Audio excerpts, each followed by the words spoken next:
এত দেরি করলে যে? দেখো তোমার জন্য সবাই অপেক্ষা করছে, এসো এসো। গুড নিউজ আছে, আমাদের তীর্থর চাকরি ক্যালিফোর্নিয়াতে হয়ে গেছে। তোমার সাথেই তো আসল কথাটা বলতে এসেছি আজকে। তো তোমার আন্টি বলছিল যে তোমাদের বিয়েটা যদি এই 2 মাসের মধ্যে দিয়ে দেওয়া যায় তাহলে। ইনফ্যাক্ট সময় খুব কম, যা করতে হবে এই 2 মাসের মধ্যেই করতে হবে।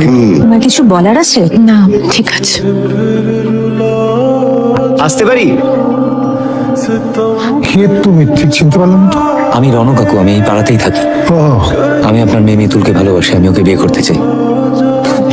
আমার মেয়েকে বিয়ে করবে? আমার মুখের সামনে দাঁড়িয়ে বলছো? কাকু আমি MBA পাশ করেছি ভালো নম্বর নিয়ে, চাকরি ইন্টারভিউ দিচ্ছি, চাকরি পেয়ে যাবো খুব শিগগিরই। আপনার মেয়েকে ভালো রাখবো, ও আমাকে ছাড়া আর কারোর সঙ্গে থাকতে পারবে না। What nonsense is this? What nonsense is this? ওইদিকে তাকাচ্ছ কি? কোথায় যাচ্ছ?